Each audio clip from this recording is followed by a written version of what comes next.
I have come to recognize that we owe a lot to Christianity, and that when we denigrate Christianity, we are sowing the branch upon which we sit. We live and breathe those waters, and we don't think about it. But when it goes, eventually, the West will go. I don't think that the West can survive the influx of Islamists. I don't think it has that kind of resiliency. You think you're being rational, but it is not rational to put your neighbor before yourself. It is not rational. Okay, can you think of a single example of a single country where somebody picking up a machete and running around chopping off everybody's limbs is considered to be morally virtuous?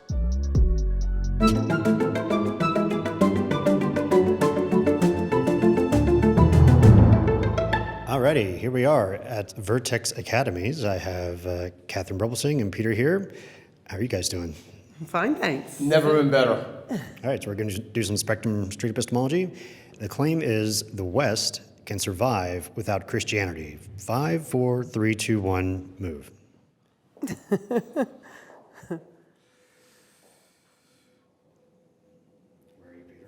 It's tricky. It's a very difficult claim. Why are you there? I am here because I do not think that the West can survive with Islam is my problem that I'm thinking about here. I do not think that the West can survive as Islamic, and I see the West becoming increasingly Islamicized. Okay. Does your reasoning have anything to do with Islam or something else? No, it's just that I think the West is obviously Christian. The values that we have are Judeo-Christian values. And I think that we misunderstand just how Christian the West is, and we assume that there's something outside of that, oh no, this is just a normal way of thinking. Putting your neighbor before yourself, sacrificing what's important to you for the sake of others. We think, these sorts of values and virtues are normal. They're not normal. They're only ours because we inherited them from Christianity. And because we've been Christian for so long, we take it for granted. Now, I'm not a Christian, so I'm not saying this because I'm a Christian. I'm just saying this because I have come to recognize that we owe a lot to Christianity, and that when we denigrate Christianity, we are sowing the branch upon which we sit. Okay, how about this claim? The West is more of a product of Enlightenment rationalism than Christianity. Move. Strongly disagree. Okay. Why are you there, Peter? I'm here because I think, you said more of. Yeah. So to me, it's kind of obvious that that's true, but they're covariant. They had a relationship with each other that they're related to each other. I don't think that they can be abstracted, but I do think it's more. Your question was specifically more. That's why I'm here. Okay, why are you there, Katharine? Well, you just made me even more, convinced of my position. Okay. When you said that, because again, I think that we think to ourselves that it's an intellectual endeavor, that it's about being clever, and that we can come to these principles through rationality, the principles and the values and the virtues and so on that are the bedrock of the West. I don't think that they are rational. It's not rational to put your neighbor before yourself. It's not rational to make sacrifices for yourself in order to help other people. That is not a rational position. It's a very Judeo-Christian way of seeing things. And so when you said that, I just thought that's a very standard way of intelligent Western people thinking. That they think, Christianity is for silly, people who believe in God. And I'm not a Christian, and I don't really believe in God. I'm sort of agnostic, but I do very much recognize that the West is built on Christianity. Okay, how about this claim? The quality of a value cannot be judged rationally.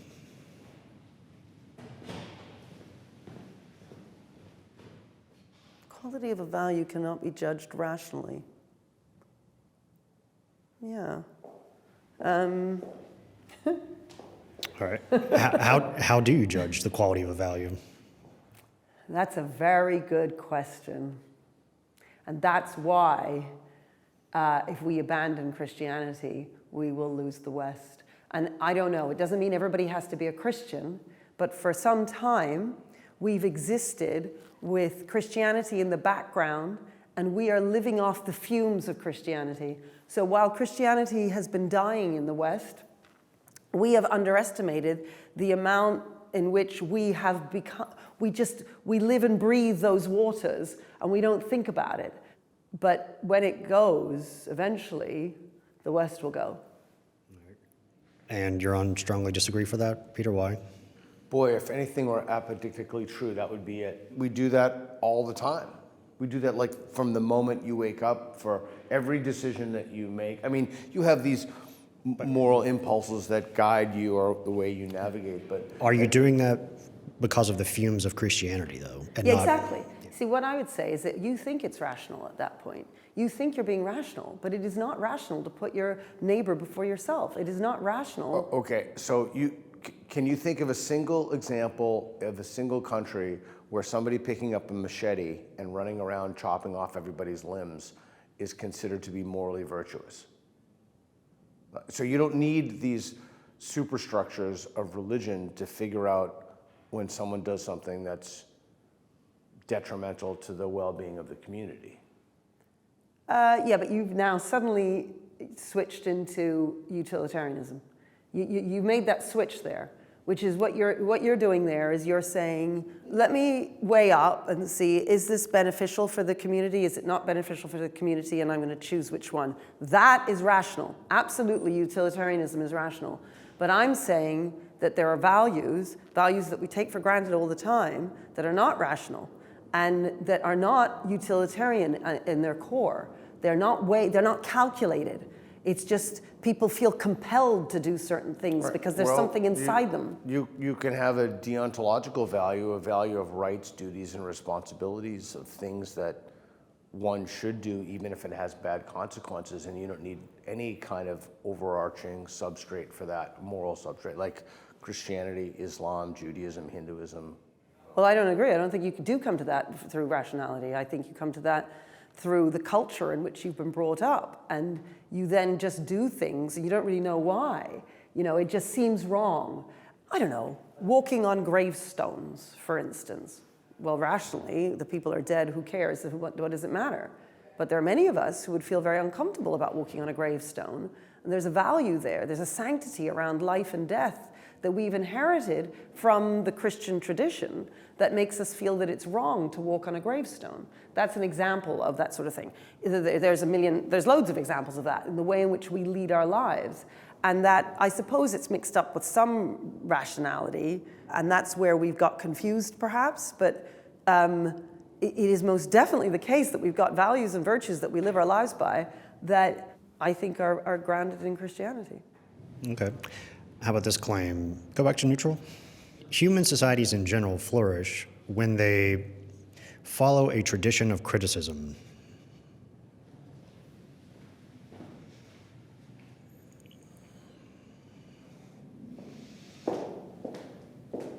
Okay. And you want to explain more about that, Peter? That's a pretty big topic. The only way that societies can improve is if the method of error correction is preserved. There's no other way. Unless they could get lucky, but then they could get lucky in any direction. So you have to preserve the method of fixing bad ideas. Mm-hmm. And part of that tradition of error correction, that's a part of Falliblism, basically saying, we could be wrong about anything. Is that part of that? We can be wrong about anything. That's correct. Okay. You have to have, in fact, that's by definition what it is. Anything is the key word there. Yeah, and did you have that same idea in mind as part of that tradition, Katharine? Yeah, I suppose. You only get better if you are open to criticism. An organization, a person, you're trying to be a better version of yourself today than you were yesterday. All right, how about this claim? Falliblism is compatible with Christianity. What do you mean? The idea that we could be wrong about anything.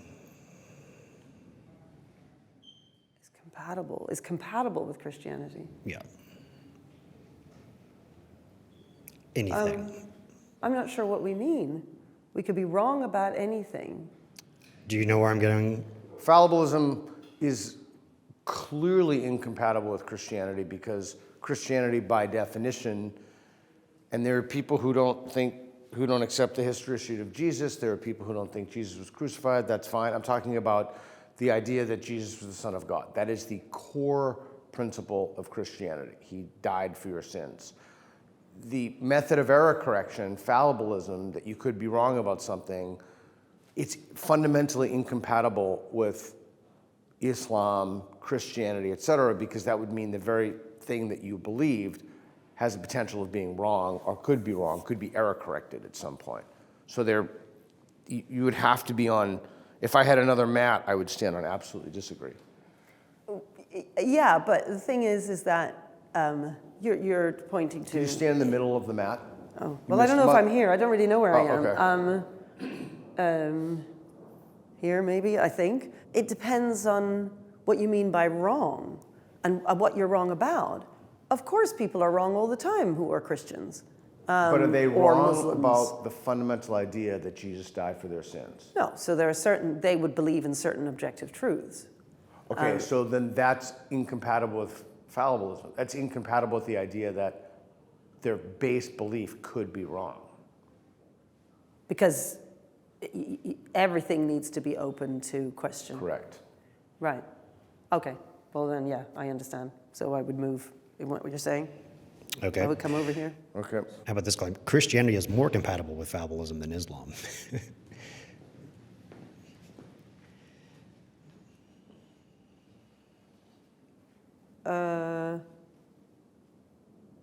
No, I disagree. Why are you there? You know, we need to be careful when you say Islam that we just paint it with a broad brush. There are Indonesian Muslims, it's less an interpretive context, but there are particular statements, there are particular surahs in the Quran, there are particular ways that has come historically to be interpreted that leads me to stand here that those are only interpreted in a minority of cases, broadly speaking, within Christendom. Okay. Let's go back to the original claim and talk about this connection to fallibilism. The West can survive without Christianity. So I'm coming here. Oh, yeah, I put myself here first. But I think the conversation has convinced me all the more.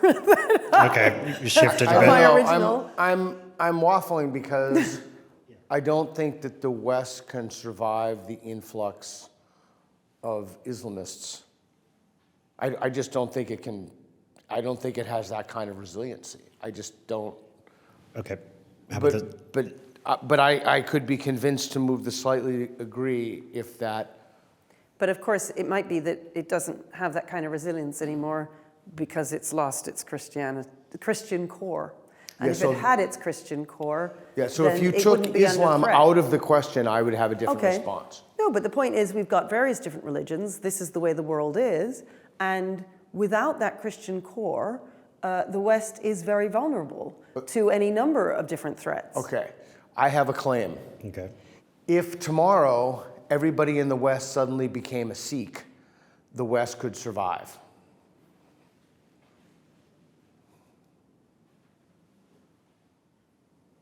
I'm not sure I know enough about Sikhism to be able to comment. I don't know. I don't know enough about Sikhism. It's hard. I can't say. How about this? If tomorrow everybody in the West became a Muslim, the West could survive. Well, I know more about Islam, and I would say no, it would not. And I sort of feel it probably is the case for Sikhism, although I don't know enough about Sikhism. All right. Let's go back to neutral. There's a way to know if the West can survive without Christianity. Is there? That's your just the statement? claim.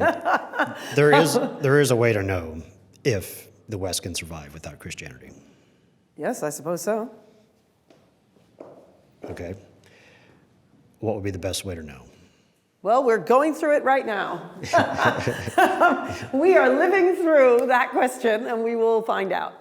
Maybe not in our lifetimes, but we're going to find out. What's the best criteria to keep in mind Well, if it changes or goes? I mean, those of us who see the demise of the West, and I very much believe that we are in the middle of that happening, I think it's pretty clear that we're moving further and further away from those Christian values that we all used to take for granted once upon a time, even if you're not Christian. And the further we move from those values, the further the West disappears. So there's a level of Christian values as a variable.